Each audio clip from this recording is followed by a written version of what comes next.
you are doing well.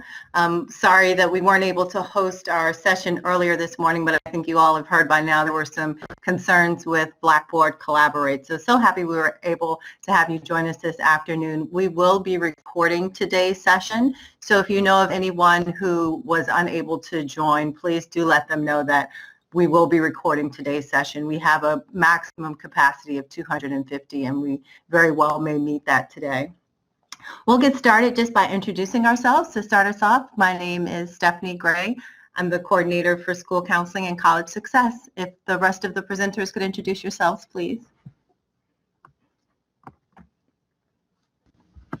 Hi, I'm Lauren Crispino, specialist in school counseling services.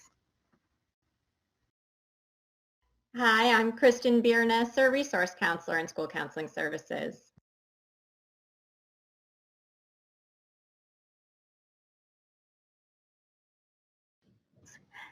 And Sonia Williams is also with us. She's the acting manager for student services support and our DJ. Good afternoon, everybody. Sonia's here. Thanks. Thank you all for the questions received through the Google form shared with high school DSS. We've developed this presentation with those questions in mind, also developed it with the guidance that we received from the Virginia Department of Education.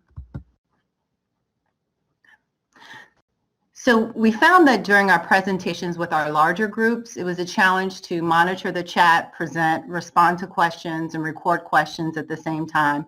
So similar to our practices used during the Blackboard Collaborate for middle and high school counselor participants, today you can expect the following during our presentation. So to ensure participants are able to focus on the slides, you'll be muted during the presentation and the chat function will be turned off. At the end of the presentation, we'll use the hand raise feature to answer as many questions as time allows. The session is being recorded, as mentioned earlier, and will be made available for your reference. While the links posted on the slide are not accessible during the Blackboard Collaborate session, they will be available to you when the presentation is shared after the training. We recognize that guidance is still being developed in regards to graduation requirements.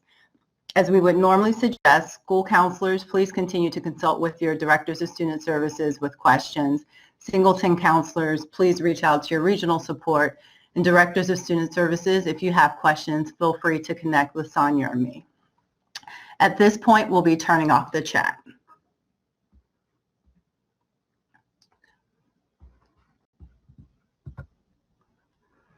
Please take a moment to review our agenda for today.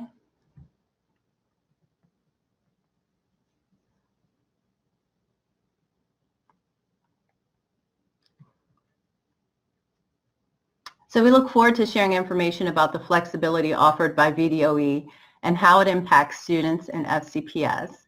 Please note that a variety of stakeholders may view this presentation. As such, we want to make sure that we are using language that is clear and provides a common understanding for all.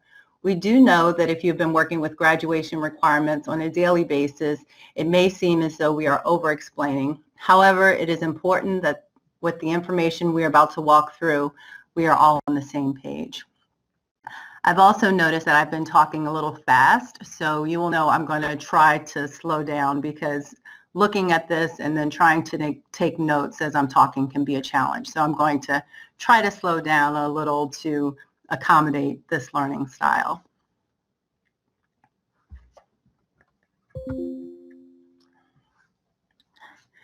So we thought we would start by walking you through a VDOE timeline. As you may know, guidance from VDOE has been provided and updated several times since the school closure due to COVID-19. As a team, we're working to stay up to date with the information from VDOE so that we are able to share that information with you in a timely fashion. We definitely understand the changes can be frustrating, and we welcome your questions as we continue to work to find all of the available answers. This timeline shares dates that past information was received from VDOE and a future date for information that we anticipate receiving soon. We'll start with March 23rd. This is the date that our initial guidance regarding graduation requirements was shared from the state. The guidance was updated a number of times to include Friday, March 27th, Monday, March 30th, and of course, Wednesday, April 1st, which was coincidentally the date that we did our initial training for high school DSS. Because things were changing so rapidly, this led to the decision to postpone the graduation requirements training that we were initially planning to hold for our high school counselors on Friday, April 3rd, giving us time last week during spring break to gather questions and prepare for today's presentation. We thought it was important to share this timeline with you because we know that families in your community have likely seen some of the announcements and perhaps have not seen all the changes that went along. So the last date that you'll see on the timeline is April 22nd. Later in the presentation, you will see that this is the date that we are waiting for guidance from the General Assembly with information applicable to graduation requirements. We anticipate these topics will be discussed at their session on April 22nd and recognize that this may seem to be a fluid situation and will provide you with as much information as we have now, and we'll be sure to keep you updated as additional information is received. So I'm now going to pass the mic to Lauren so that she can share with you information regarding our seniors. Lauren? Okay, so as shared in the agenda, we will be presenting two parts of the graduation requirements today. The first section is for our students who are scheduled to graduate with the 2019-20 cohort in either June or August 2020, so our seniors. We will then move to our students who are currently enrolled in high school credit-bearing courses and are scheduled to graduate in 2021 or later. In an effort to help those who review this presentation at a later time, we have identified slides pertaining to seniors or underclassmen with these labels in the corner of the slides.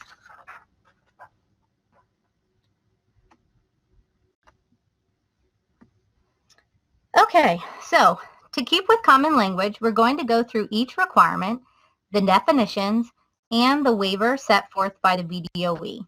Throughout this presentation, we will refer to standard credits, and a standard credit is the credit a student earns when they take and pass a high school credit-bearing course. In order to earn a standard credit during a normal school year, students are required to participate in 140 clock hours of instruction, and they must have completed a majority of the required standards, competencies, and objectives, resulting in a passing grade of a D or better in the course. Under the emergency guidelines provided by the VDOE, only the 140 clock hour requirement is being waived as the school closure prohibits students from meeting this requirement.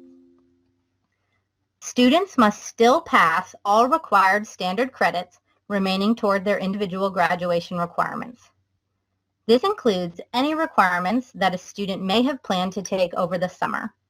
So for example, if a student needed to pass English 12, Government, and Algebra 2 prior to the school closure in order to graduate, they must still pass those three courses. So just to be perfectly clear, the standard credit is not being waived, only the 140 clock hour requirement. Later in this presentation, we'll outline how final grades will be determined. All students are highly encouraged to participate in distance learning. For students who had an F at first semester, counselors and teachers should make all efforts to engage the student in distance learning to give them the opportunity to demonstrate proficiency. Schools will have the discretion of raising a student's final grade by one grade distribution based on demonstrated proficiency of quarter 4 learning. A student with an F average now may increase to any D grade for final mark based on quarter 4 proficiency of learning.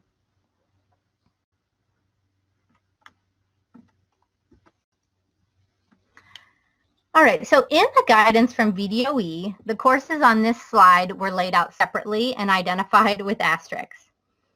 And they are handled just a little bit differently because they are spelled out in the Code of Virginia. So these courses, even though they're spelled out differently in the Code of Virginia, ultimately result in a standard credit and follow the same guidance in the previous slide. Based on the emergency guidelines, the 140 clock hour requirement for these courses has been waived. Students must still pass these classes to earn the credit. They are only unique and noted specifically because these courses are written into the Code of Virginia.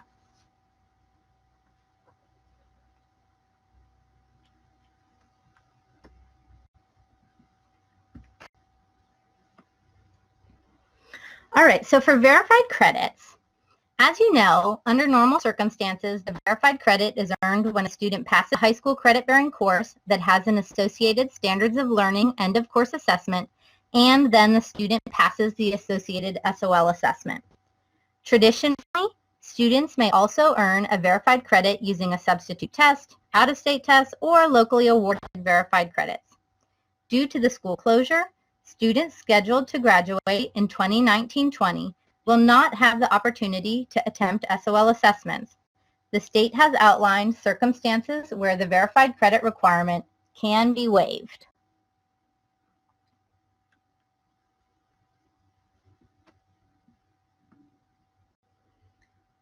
So if a student still needs to earn verified credits in order to graduate, there are 3 circumstances where the verified credit requirement can be waived. First, the verified credit requirement may be waived for students who are currently enrolled in a high school credit-bearing course with an associated SOL assessment. In order for the verified credit to be waived, the student must earn the standard credit by passing the class. This includes any course taken during the summer window if the standard credit is earned by August 2020. For example, if a student is currently enrolled in English 11 and needs to pass the associated reading or writing SOLs in order to graduate, both the reading and writing verified credits can be waived upon the student passing the class and successfully earning the standard credit. Next, any associated verified credit can be waived for standard credits that were earned prior to the 1920 school year. So an example of this would be a student who still needs the verified credit for history and social sciences and has successfully completed World History 1, World History 2, and USVA history prior to the 1920 school year. Any verified credit requirements for these courses could be waived to support on-time graduation. The last possibility for a waiver for verified credits applies to the student-selected test. Any remaining student-selected verified credit requirements can be waived based on a prior or current course. Currently, the process to assign these waivers is still being determined. At this time, we do not know if a form will be necessary for a waiver to be documented or what this will look like specific in CIS. Instructional Services is collaborating closely with IT to finalize this information. We will provide you with updates to this process as they become available.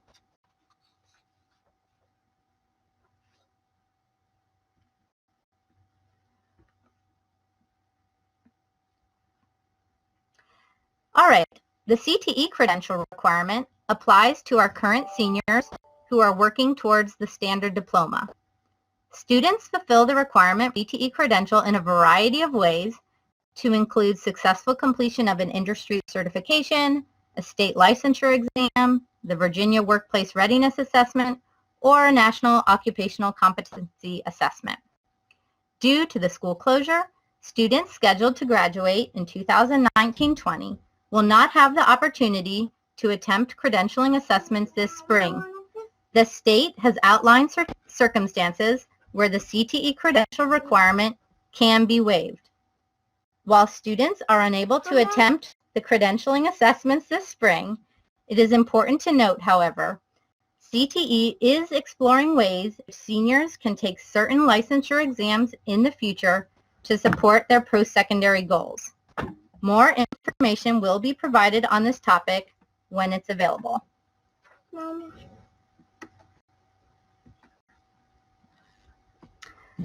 The CTE Credential is being waived in 2 circumstances.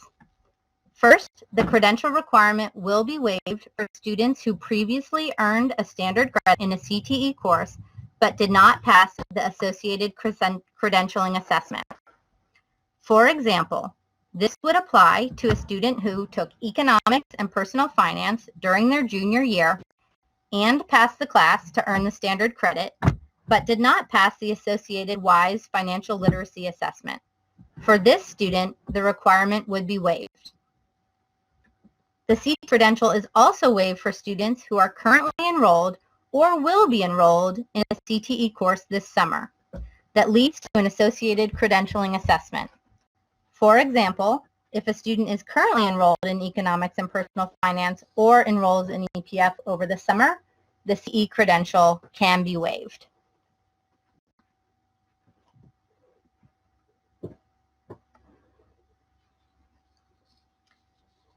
As mentioned at the start of this presentation, we are still awaiting further guidance in certain areas. On April 22nd, the General Assembly will convene. They have the authority to determine how waivers may or may not apply to first aid and CPR to include the hands-on skills demonstration, as well as the virtual course. We anticipate the General Assembly will discuss these two topics during their session on April 22nd, and we will provide updates on their guidance when it's available. However, at this time, we anticipate that most of our students will earn the virtual course requirement through their regular participation in economics and personal finance. In addition, since we last discussed graduation requirements with DSS or Blackboard Collaborate session during the first week of April, VDOE has shifted their stance on test takers. Currently, the possible verified credit waivers for currently enrolled seniors in the 1920 cohort are not extended to test takers. FCPS is currently advocating to the VDOE to reverse their position. In connecting with the Office of Student Testing, we have determined there are approximately 30 students who are currently enrolled as test takers in FCPS. Our current plan is to reach out to DSS and ask them to work collaboratively with assessment coaches and counselors to share additional information about individual students and their status so that we may continue to advocate in support of our test taker students. We will be sure to keep you abreast of this situation as it evolves. Finally, we recognize that the school closure will impact certain diploma seals. A team is working to identify all possible implications and determine next steps in these areas.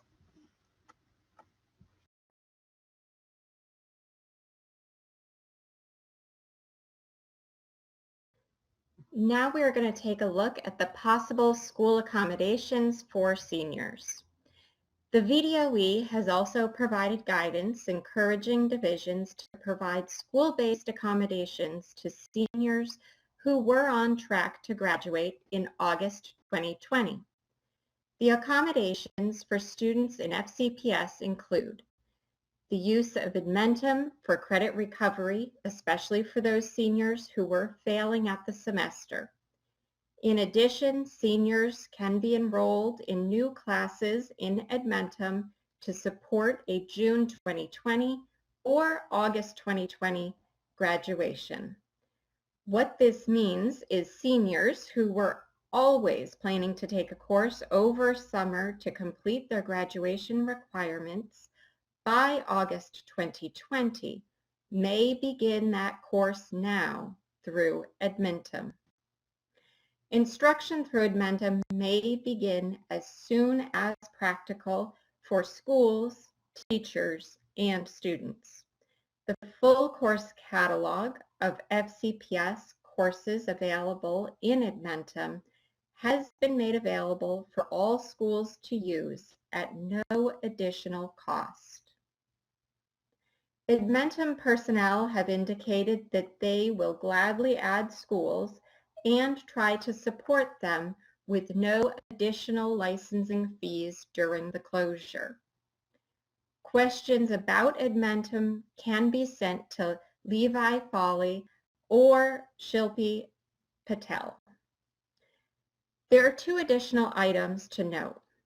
Underclassmen who were using Edmentum prior to March 13th may continue, and schools can consider that work when determining grades. Underclassmen should not begin work on new or additional courses. Additionally, registration for the 2019-2020 school year for Virtual Virginia and FCPS Online Campus are closed, and these are not available options for students who were not previously enrolled. Finally, you may consider talking with seniors about the option to drop a class that is not required for graduation. This may help the student focus more deeply on distance learning in their required coursework. The FCPS guidance on grading and reporting due to COVID-19 closure was updated on April 16th, outlining this process. It previously stated seniors would receive a withdrawal pass when dropping a class and has been updated, directing schools to follow the normal process outlined in secondary grading and reporting. Students could earn a WP or a WF, depending on their grade at the time of withdrawal.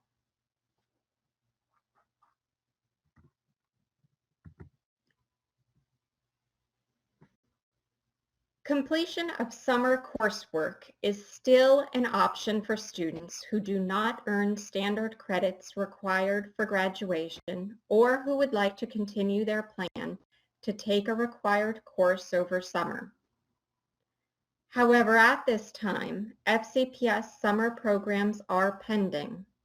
Counselors should explore options outlined in Regulation 2408 for students to earn standard credit over the summer. The regulation is linked for you on this slide and can be accessed after our presentation. Students may complete coursework through private schools and virtual private schools accredited through the Virginia Council for Private Education, as well as Virtual Virginia. Additionally, students may complete coursework through colleges and universities depending on the availability of their summer programs, particularly those that have online programs. If a student chooses to complete a course outside of FCPS, approval to transfer the standard credit back to FCPS must be approved prior to the student enrolling in the course.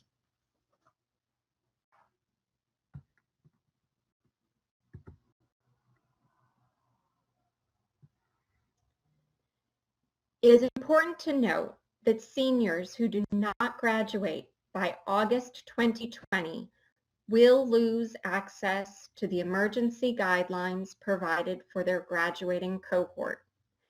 They will then transition to the emergency guidelines specified for underclassmen.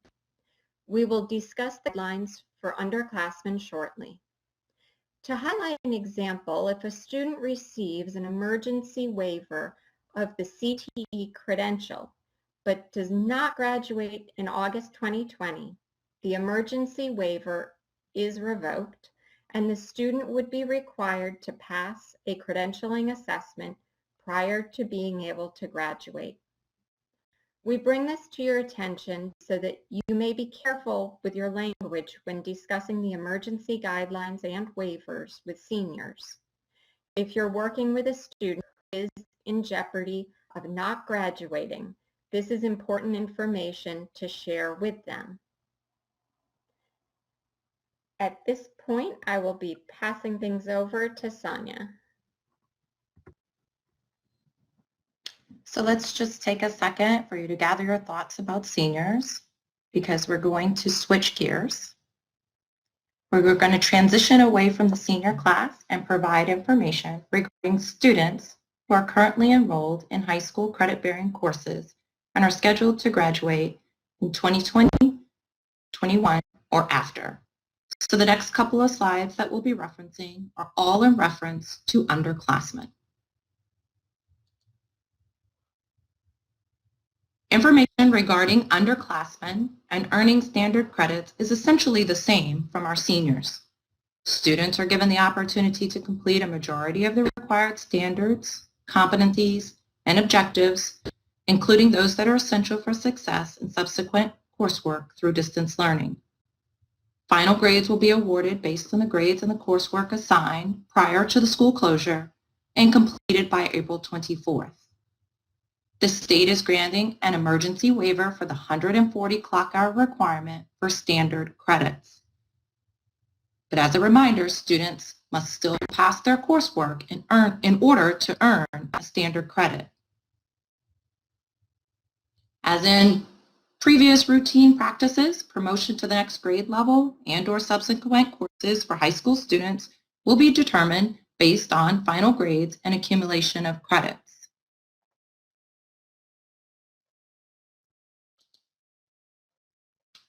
In regards to earning verified credits for students in high school credit-bearing courses scheduled to graduate in 2020, 2021, or after, will follow these guidelines for awarding verified credits. These guidelines that we will discuss apply to both those students earning or working towards a standard and an advanced studies diploma. Similar to our seniors, underclassmen do not have the opportunity to attempt SOL assessments this spring as a result of the school closure.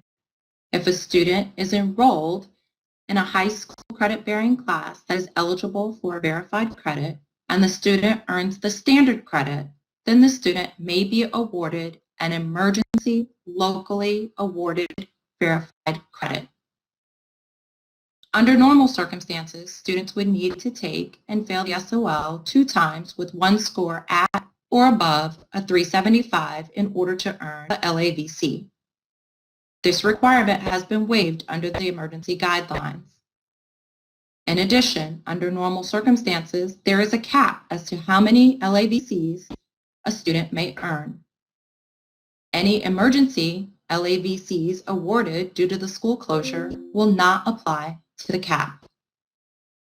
Emergency LAVCs are only applied to a student's current coursework. As an example, a freshman student who is currently enrolled in biology, geometry, and world history 1 and earns the standard credit for these 3 courses may earn 3 emergency LAVCs. They do not have to attempt the SOL at any point. For a freshman, these emergency LAVCs would complete their 3 of the 5 SOL requirements in order to earn the standard or advanced diploma. Their only remaining verified credit requirements would be associated with the English reading and English writing SOLs, as these 3 emergency LAVCs do not impact the cap. The student would still be eligible to earn 1 additional LAVC in either English reading or writing if applicable. It's important to note that students eligible for special permission credit accommodations should continue to use the IEP and 504 process. Additionally, the process for documenting and assigning emergency LAVCs is still being determined. The process will take into consideration the volume of emergency LAVCs that schools will be awarding, and that we anticipate the normal process of documenting each student earned LAVC individually will be streamlined to a centralized process.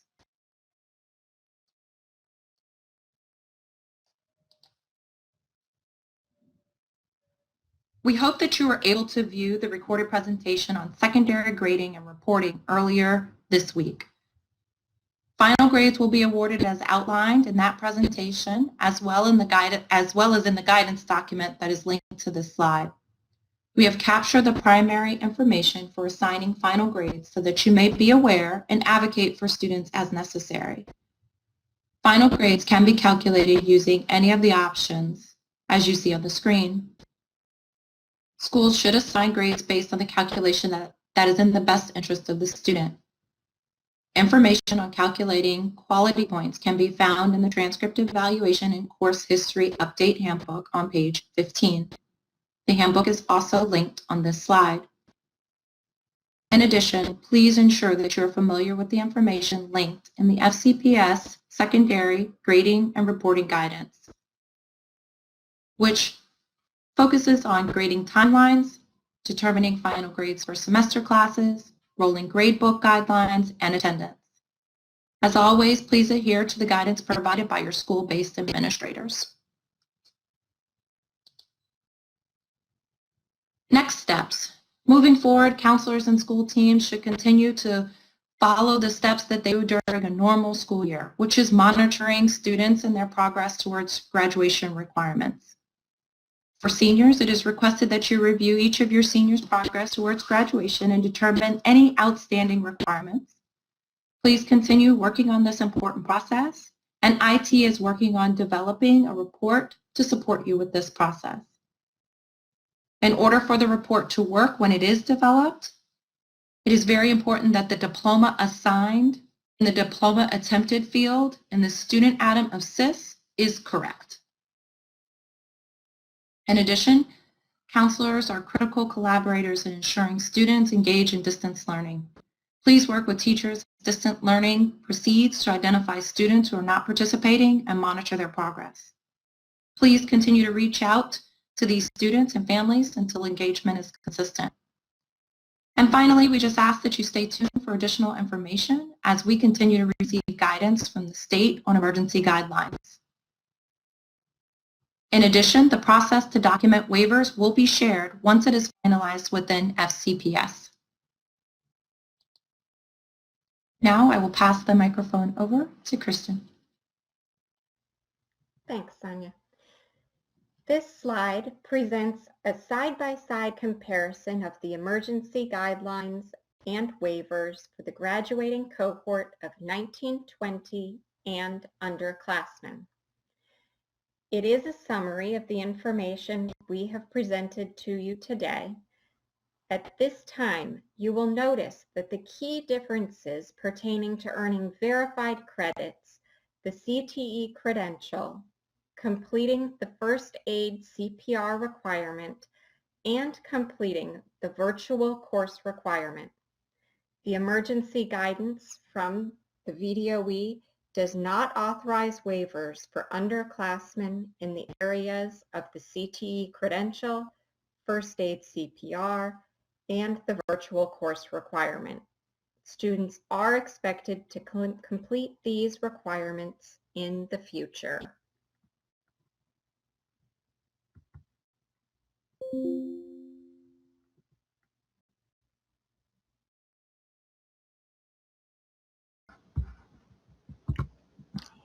As previously mentioned, today's training was designed to update you all on the graduation requirements and to specifically respond to the questions we received. While most of the questions were answered during our training, there were some outstanding questions that didn't quite fit as naturally into the training, so those responses have been added to our FAQs. The FAQ link can be found in this slide, as we noted we will share after the presentation. Just for your reference, in case you had one of those questions, we wanted to share the questions. They were, can students repeat a grade level? If a 12th grader in good standing moves but participates in distance learning, can they still graduate? Will this distance learning format for the remainder of the school year satisfy the virtual course graduation requirement? If we are still doing seals for diplomas with the 50 hours in X2 Vol, will it be required for the civic seal? And do we need to have students enter 40 hours in X2 Vol to earn a service learning cord if that is still happening? So as mentioned, those questions can be found in the FAQs. We won't take the time to go over those now because they've been entered, and we want to allow time for you all to ask questions. Okay.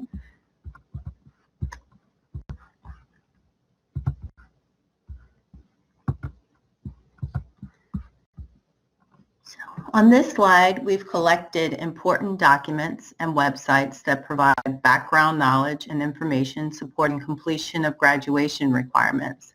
Please note that the quick guide previously shared as noted under construction has been updated and is the first link in this slide.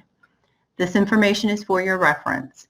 In addition, information regarding grading and reporting is being shared with school staff directly from each building principal. Again, we will be sharing this presentation, so you will have access to the links. In addition, the links will be posted to the Distance Learning Google site for this presentation. The presentation will be sent to DSS and Singleton counselors, and we ask that our DSS forward the presentation to their school counselors, as we do not have a distribution list for our secondary counselors.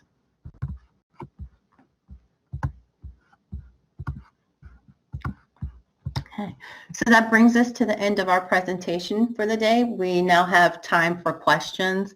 We'll use the hand raise feature, and we'll ask folks to go in the order that hands are raised. As a reminder to our DSS, we will be meeting with you also at 2:30.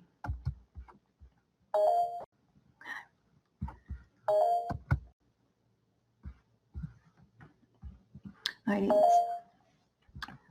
right. Lisa Ingrassi, and hold on, let me just make sure we have the muting off of the microphone. Sorry about that. All righty, Lisa.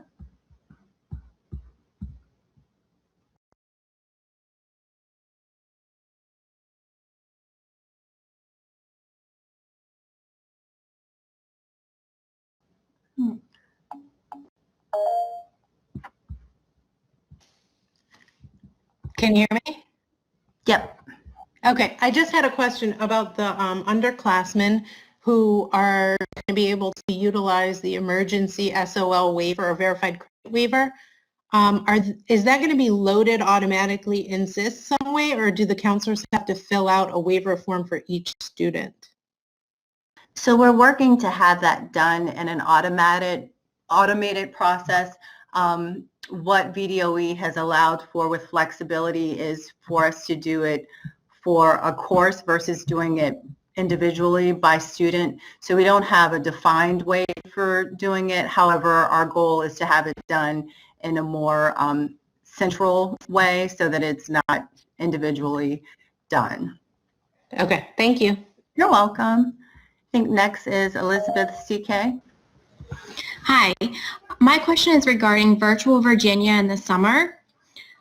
We have some confusing information regarding that. Is the Virtual Virginia option made on a school-by-school basis?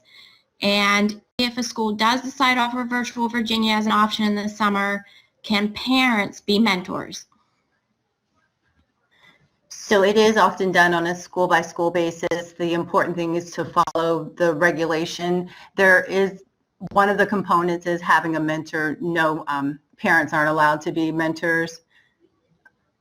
The specific language is either Regulation 2408 or 2409 that speaks to Virtual Virginia. Does that answer what you were asking? Well, I know Virtual Virginia advertises that parents can be mentors in the summer. Got it. So for FCPS, no, parents can't be mentors. Okay, thank you. You're welcome. Jim? Yes, thanks. This is about, again, the emergency LABC for underclass. I gathered that was dependent on the student passing the class this school year, but let's say they failed the class and then they had to retake it. Is the waiver gone, and then they would be expected to pass that SOL, like let's say in algebra? And does the answer depend on whether they retook it over the summer or if they retook it next school year? Thanks. Yeah, so it's only for classes students are current, for our underclassmen, only for student classes in which students are currently enrolled in the spring 2020. Does that answer that question? Yes. Okay, thank you. Karen?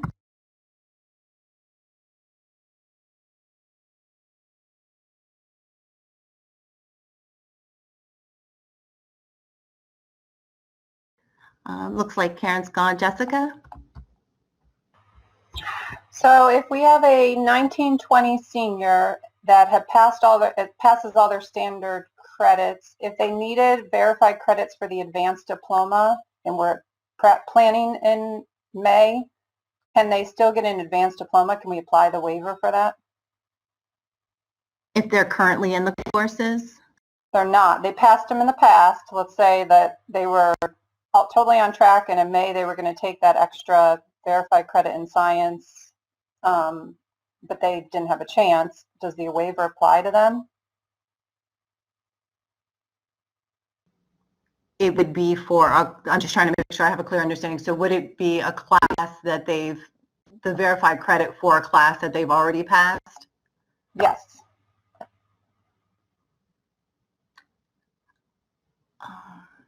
If it's a class that they've already passed and they can earn the verified credit waiver, the important piece for that is that you make sure that in the diploma attempted field, that student has advanced studies diploma marked.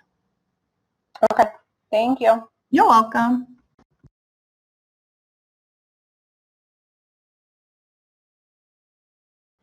Jean? Yes.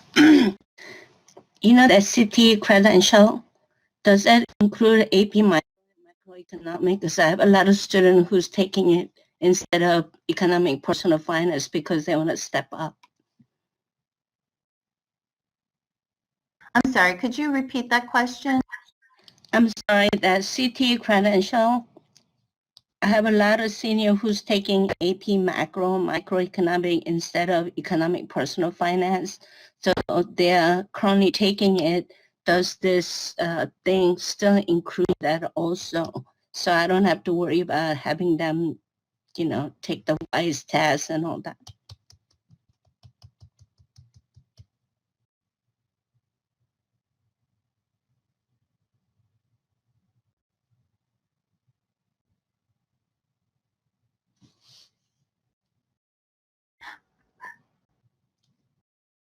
I'm sorry, Jean, I might have to write that question down and get back to you on that one. Okay. Could you repeat it though, just so I can capture it real quick? You know that CTE Credential? Mm-hmm. You guys talked about when student taking, Economic Personal Finance, if they either previously passed or currently passed, they just have to pass the classes to graduate. What about AP Macro and Microeconomics? It's because a lot of seniors are taking it instead of Economic Personal Finance. And if they didn't pass WISE test. Okay. Alrighty, that's one I'll have to dig into a little more and get back to you on. We'll add that to the FAQs when we have a response on that. Okay, thank you. Thank you. Katie? Yeah, thank you for calling on me. I did not actually understand who test takers were. Can you define that group for me? Or for us, for those of us that don't understand what a test taker is? Sure, of course. So test takers, they're students who have passed all of the standard credits they need for graduation and haven't passed some of the verified credits they need in order to earn a standard diploma. So sometimes these students will finish with a certificate of completion versus a diploma. So they may have been with, for instance, in the 18-19 cohort, but are returning to school to take the SOL so that they can earn the verified credit. Thank you. Okay. So they're basically just trying to earn their verified credit. In order to earn a standard diploma. Standard diploma. So yeah. Students within our special education population. No, I guess there are some, Janet. You're right. Yep, I got you. Thank you. Okay, thank you. Karen? Yes, hi. Sorry, I didn't unmute my mic the last time. This question is regarding seniors. If we were in the process of writing an SP-LAVC for a senior, does this now mean that we don't need to continue with that process? So my understanding is no, because all of them have a blanket emergency waiver for their verified credits. And no, we've been in communication with special education on this, but for all of our seniors, for any course in which they are currently enrolled or any course that they've previously passed, they have the waiver for the verified credits. Okay, thank you. That's what I thought. I just wanted to be sure. Alrighty, sounds good. Manny? Thank you. My question is about CPR. I know that you're waiting for the guidance, but in my case, you know, my students are located in private day schools, and they were scheduled to take CPR because, you know, it was not scheduled with their PE 10 as the traditional FCPS schools. So I don't know what to do. I have seniors, graduating seniors who need CPR, and they were scheduled to take the CPR training at their private day schools. So I don't know how long we have to wait for this response, because they've been emailing me to ask me what's the guidance about this. Unfortunately, the CPR course is a course that has to be waived by the General Assembly. We expect that next Tuesday's vote, this will be on the docket. However, we can't say definitely that this will be voted at this time. This is not one of the courses that can be waived by the state superintendent. This has to go through legislature for the waiver, so we have to wait until we get further guidance on that. I know that doesn't really help with your situation, but we aren't in a place where we can say that it's waived.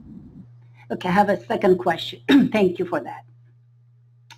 My second question is about the emergency locally awarded credit. In my case, you know, most of their schedules are not in SIS. You know that when I get the final grades, I just enter it manually. So how is going to work? So right now we're working on a centralized process for this. We don't have it defined yet. I would say it would be important to connect with your contact. I don't know if it might be Adam in central office to stay abreast of decisions regarding how this will be done, because right now that determination hasn't been made. We started entering their schedule because of the SOL this semester, but we don't have all the schedules from all the schools that we need to do. But I'm just worried about my seniors right now. So maybe you think like if we put their schedules in SIS, it might work to load centralized, you know, way of you doing it. I don't know how you're going to do that, but I'm just asking. If their schedule is done in SIS prior to the centralized loading, you know, the locally verified credit for all students, do you think that that will work or that will help? So I can follow up with that. Yeah. I was wondering who might your contact be, who do you connect with most in central office, because it seems like it might be helpful, because this is a different situation. It might be helpful to connect, to kind of talk through a bit of that. Would it be working with Adam? Yeah. So I would, supervisor, yeah. okay, yeah. I would say it's important to connect with Adam, and then on this end too, I will, I'm just writing it down as a note so that I can talk through maybe how it might look, because it would be hard for me to answer that right now without having any communication with him. Yeah, I just want to know if we need to put their schedules, if the schedules are entered in SIS, would it help? If I know that process, then I can communicate, you know, I have to give him something to Adam in order to, you know, to make it happen. You know, we started already putting schedules, but I don't know if all my seniors have their schedules already in SIS. So, So for this, I really need to follow up with Adam to get a better understanding and to share with him the graduation requirements, because I think that conversation could be helpful for some next steps, if that makes sense. I feel like right now I'm not able to answer you directly without communicating with Adam to kind of get a better idea of stuff. Okay, thank you so much. You're welcome. All right, Jamie? Hi, thank you so much. This is Jamie Alvis from Hayfield Secondary. I have a question about Edmentum, and I apologize if this has already been covered, but is there a limit on the number of new courses a student can enroll in now to try to recover the current grades in their current classes or any new Edmentum courses? I have not heard that there is a limit on new Edmentum courses. The information we have is just that students, well, not all students, our senior students can enroll in Edmentum for both credit accrual and credit recovery. I know schools are using Edmentum differently. I also know that Edmentum has offered us the opportunity to expand.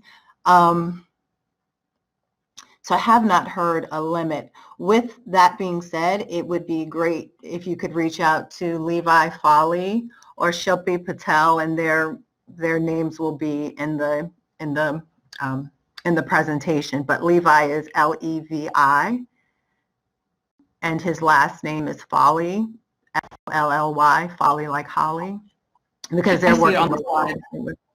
I'm sorry. I see it on the slide, so you don't have to worry about that. But yeah, so thank you. I appreciate it. Okay, you're welcome. Kelly? Hi, thank you.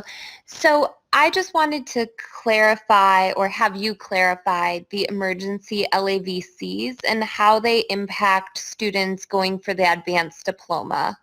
Specifically, well, the juniors and seniors, because those going for an advanced diploma can't have an LAVC. So I was wondering if the emergency LAVC will be okay. And then for the underclassmen, I think they can only have one LAVC. Right. So this looks different than the standard LAVC. And actually for underclassmen, it's the LAVC. For seniors, it's an emergency waiver. So I'll just go through the difference between the two. So for the seniors, it's an emergency waiver, which then gives them the waiver of the verified credit. For our underclassmen in high school credit-bearing courses, it's an emergency LAVC. This emergency LAVC doesn't count against, well, two things. It doesn't count against the cap for their regular LAVC, and the second component is that it's not an LAVC that would prevent you from getting an advanced studies diploma. So it's kind of like an invisible LAVC that doesn't, in the sense that it doesn't count against your cap. Additionally, this emergency LAVC is allowable for you to still earn an advanced studies diploma. Okay, great. That's super helpful. Thank you. Okay, you're welcome. Thank you. Okay. Adizzle?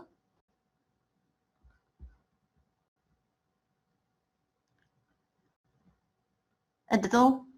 Hey, Stephanie, it's Arnold McNeil from South County. How are you? Jizzle. Good, thanks. How are you? I have a few questions. One is, should I be encouraging or trying to enroll my seniors that did not have CPR in that Blackboard course that was the pre-course before the hands-on course? Does that make sense? It does make sense. I'm only pausing because this CPR, our hope is that we'll have more. I'm just hesitant to answer questions about that only because we're really waiting for this guidance on April 22nd, and I think that might answer some of the questions that we have. So I'm going to pause on that, and we'll be sure to update everyone as soon as we hear, because that kind of dictates the next steps, if that makes sense. Mm-hmm. My second question is, I attended the dual enrollment training this morning, and there was mention of students having the possibility to withdraw from the college portion of the class.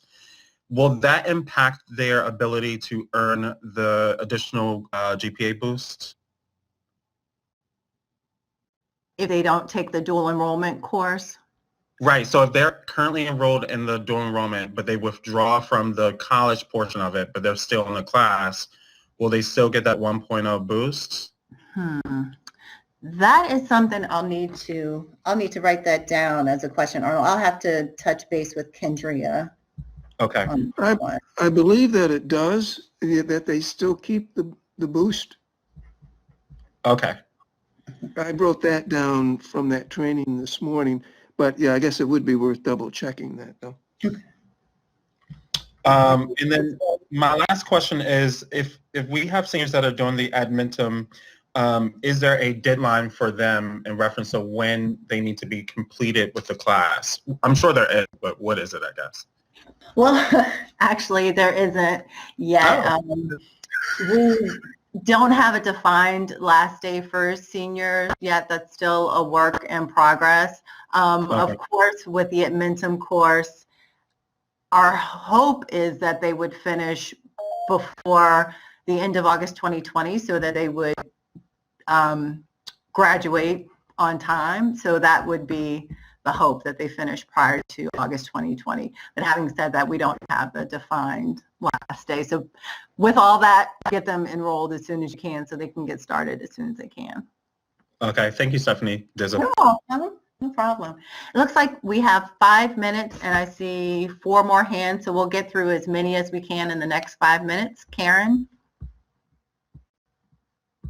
Hi, yes, I had a question about the normal, how this would compare to the normal process of granting an LBC, because I know the language has always been, actually I'll pull that up because I was just looking at it, something I'd sent to a parent, that an LBC includes convening a panel of educators to decide if the student qualifies for the LBC. And normally, I mean, at our school, that's been me, the special ed chair, and the teacher of the class looking at it and saying, yeah, the student passed the class and they put in their best effort, they get the LBC. But my admin seems to feel like it's a little more rigorous now, like there needs to be some big panel that decides. I thought this was like an emergency, basically blanket LBC. It is an emergency LAVC, and it will still have to put together some kind of committee to review it. However, we're looking towards that being a centralized committee versus the individuals at the schools going through each student, and we're looking to see if it might be able to be more of a blanket course by course versus student by student. So that process is fine.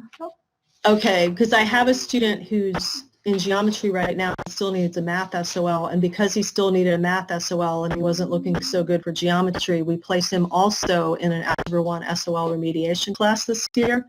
So now that, and he's a senior, so now that this has come out, he thinks he doesn't have to attend the Algebra 1 SOL remediation class because he assumes he'll just get the geometry LBC, but the admin's telling him he has to stay in both because he might not get one or the other. Just, I don't know how Central Committee would decide. Yeah, so for our seniors, and actually your senior wouldn't fall into the emergency LAVC. The seniors fall into the emergency waiver, so it looks a little different. Yeah, that's what I meant.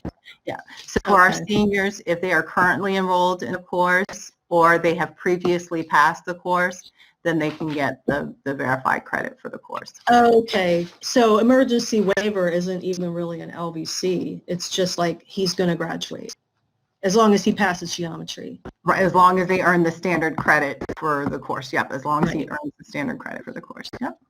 Okay, so he really doesn't need to keep working on the Algebra 1 SOL. Correct. Technically. Yeah. It could support him. My other question is, I have a student who is a junior and already passed USDA history. I'm sorry, Karen. I'm just looking. No, go ahead. Because we only have 1 minute. I know we have 3 students. Sorry. But you can. No, it's okay. Okay. Great, thanks. No, I was just looking at students can still add classes, but I guess we have Admentum. Yeah, Admentum is the way to go. Yeah, thank you. You're welcome. Mary and then Magali. Manny, we've already connected, so I'm going to ask if you could just pause because we only have 1 minute. I really want to get through Mary and Magali because then we have to hop off for another meeting. So Mary? Thank you. I have a junior who needs only English 12 to graduate, and he would have had the opportunity to take that over the summer. But since he was not coded in SIS on March 13th as a senior, will he be eligible for any emergency waivers? That's one I'll have to check on. I know we've had students who were coded prior to March 13th, who were juniors at the beginning of the year and were coded prior to March 13th. I'm not sure, though, if the student hadn't been coded. The only class this student needs is English 12. Correct. He's been having some mental health challenges, and that's why he was planning originally to enroll in school next year for the whole year. But I've been in communication recently with a parent, and they've indicated that he's looking at an option of how he might graduate early due to mental health concerns. Got it. Okay, yeah, I will follow up with you directly on that. Mary, what school are you in? Mount Vernon. Mount Vernon. Okay, thank you. Thank you. You're welcome. Thank you. Magali? Hi, Stephanie. I think if you don't mind, can I just email you my questions? I have I just have a case and I have several questions regarding this student. Okay, sounds good. Great, All thank right, you. it is 2:01. We have to hop off to get ready for another meeting, but thank you all for joining us today. Again, for our singleton counselors, please feel free to reach out to your regional specialists. Our school counselors, reach out to your DSS, and then DSS will see you at 2:30, and feel free to reach out to Sonia or me with any questions. Have a great weekend, everyone. Thank you. Thanks so much. Thank you. Thank you. Thanks. Thanks, Stephanie. Thank you.